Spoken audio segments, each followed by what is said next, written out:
बिस्मिल्लाहिर्रहमानिर्रहीम। अस्सलाम वालेकुम नाजरीन, मैं हूं खिज़र भुट्टो और आप देख रहे हैं वॉइस न्यूज़ डिजिटल। नाजरीन, इस टाइम मौजूदा सियासी सूरत हाल में जहां तमाम पाकिस्तान तहरीक इंसाफ के कारकुनान जो कि 9 मई के वाक़े के बाद उनको गिरफ्तार भी किया गया, उनके खिलाफ मुकदमात भी चलाए गए, उनमें काफ़ी सारे ऐसे कारकुनान जो कि बरी हो चुके हैं और कुछ जो है पाकिस्तान तहरीक इंसाफ के साथ चल रहे हैं, जिसमें शाह महमूद कुरैशी साहब हो गए, हमाद अजहर साहब हो गए और इसी तरह और भी दीगर ऐसे अरकान, उमर अयूब साहब हो गए जो कि इस टाइम पाकिस्तान तहरीक इंसाफ में हैं, शिबली फराज साहब हो गए। इसी तरह पाकिस्तान तहरीक इंसाफ के जो सदर हैं जो कि नामजद हुए थे, चौधरी परवेज इलाही साहब, उन्होंने पाकिस्तान तहरीक इंसाफ को ज्वाइन किया और उनकी गिरफ्तारी हुई है। तो उस गिरफ्तारी में जो वो इस टाइम मौजूद हैं जेल में, उस जेल से उनकी जो दुहाइयाँ सामने आ रही हैं कि वो किस तरह से अब मुश्किलात का शिकार हैं और उनको ये अब याद आ रहा है कि वो वक्त जब वो काफली के करता धरता हुआ करते थे और उस टाइम जिस तरह वो चाहे अपनी पार्टी को इस्तेमाल करते थे और जो उनकी शान और ठाठ थी वो अब नहीं रही है। और उन्होंने कल जो है वो अपना लाहौर हाई कोर्ट में केस की समाअत के दौरान उन्होंने इस चीज़ के ऊपर अपनी जो हालत है वो बयान की कि चेयरमैन पाकिस्तान तहरीक इंसाफ जो है उनको जिस तरह वाइस चेयरमैन को जमानतें दी हैं उसी तरह मुझे भी जमानत दी जाए। और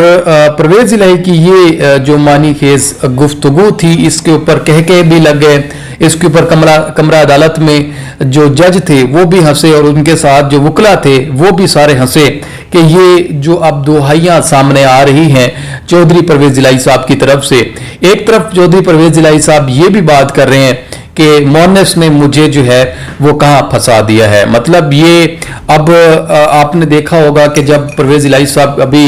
जेल में थे, उनसे मुलाकात हुई है चौधरी शुजात हुसैन साहब की 2 दफ़ा, ख़ानदानी सियासत में दोबारा आने की पेशकश की गई, उनको इस चीज़ के ऊपर आमादा भी किया गया कि आप वापस आ जाएं और इन मुश्किलात का सामना आप नहीं कर सकते और नहीं करना चाहिए आपको। हालांकि अब जो जहाँ तक मेरे अपने ज़राए हैं वो ये बता रहे हैं कि जो परवेज इलाही साहब हैं वो अब कोशिश कर रहे हैं कि वापस आ जाएं और वो कोशिश ये भी कर रहे हैं कि मोनिस को एग्री कर लिया जाए। लेकिन यहाँ पे ख़ानदानी सियासत में आपको पता है कि बहुत सारे ऐसे मामलात होते हैं जो कि सियासी तरीक़ाकार से एक दूसरे को, चाहे वो कज़न हो गए या जिस तरह से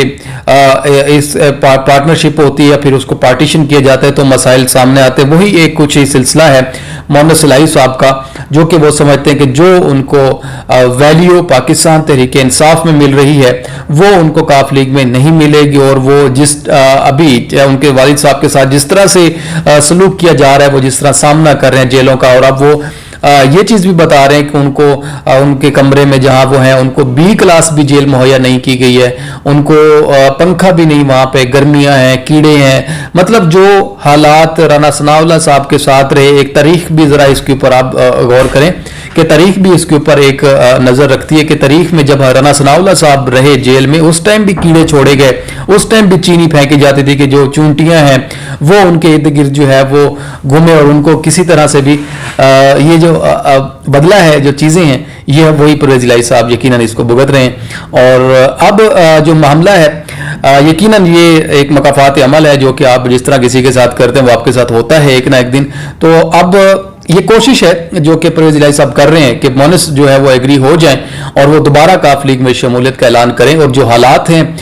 और वो ये बात भी कर रहे थे कि जब मुझे बहाने से जो है बुलाया जाता है और मुझसे बात करने के लिए मेरी तस्वीरें लेकर सोशल मीडिया पे वायरल कर दी जाते हैं, मेरी जैसी भी हालत होती है, तो यकीनन ये उनके साथ जो सलूक है वो अच्छा नहीं हो रहा। और वो इस कोशिश में है कि किसी तरह से मुझे या तो किसी भी उस डील के तहत मुझे PTI में वापस रहने दिया जाए या फिर जो है मुझसे प्रेस कॉन्फ्रेंस करवा लें और मैं प्रेस कॉन्फ्रेंस करके तरीके इंसाफ को खैरबाद कह दूं और फिर मैं दोबारा काफ लीग में चला जाऊं। तो 2 रास्ते वो इख्तियार करें, लेकिन इसमें की परमिशन जो है वो उनके साहबजादे मोनेस इलाही साहब देंगे, जो कि खुद तो यहाँ पे नहीं है लेकिन वालिद साहब को उन्होंने इस सारे जो ये चक्कर चल रहा है उनके गिर्द इन मुश्किलात का उसमें डाला हुआ है। तो यकीनन ये फैसला बड़ा कारआमद साबित हो सकता है कि आने वाले कुछ दिनों में डेवलपमेंट साबित हों कि परवेज इलाही साहब तो खुद तो चाहते थे लेकिन मोनेस को एग्री करना बड़ा मुश्किल है। तो अभी तक खान साहब ने भी जिस तरह वो समझते हैं कि करीबी साथियों की वो किसी भी तरह तैमादारी या उनकी हिमायत में बात नहीं करते हैं, तो ये यकीनन एक बाप बेटे का मसला है जो कि हल होना चाहिए। और अभी इस टाइम बाप मुश्किल में है और बेटा बाहर अपने ज़ाहिर है जो भी हालात आपके सामने आप भी देख रहे हैं कि जो इस टाइम पेरिस में उसमें मौजूद हैं, वहाँ पे किस तरह से हालात उनको जो है वो स्पेन में मौजूद आ रहे हैं और वो किस तरह से वहाँ बैठ के मज़े ले रहे हैं। तो यकीनन ये हालात जो है वो इस कदर अब नाला हो चुके हैं कि परवेज़ इलाही साहब को जब तक इस जेल से नहीं निकाला जाता तो फैसला भी अभी मुमकिन नहीं। और ये शुजात साहब इस चीज़ में अभी फ़िलहाल लगे हुए हैं कि उनको वापस लाया जाए तो ख़ानदानी सियासत दोबारा से शुरू हो सके। और हम तो यही समझते हैं कि जो हालात उनके साथ हो रहे हैं तो यकीनन उनसे या तो प्रेस कॉन्फ्रेंस करवा लें या फिर डील कर लें तो मामला ताकि उनके लिए बेहतर हो। मुझे इजाज़त है, अगले ब्लॉग में फिर मुलाकात होगी, तब तक के लिए अल्लाह निगहबान।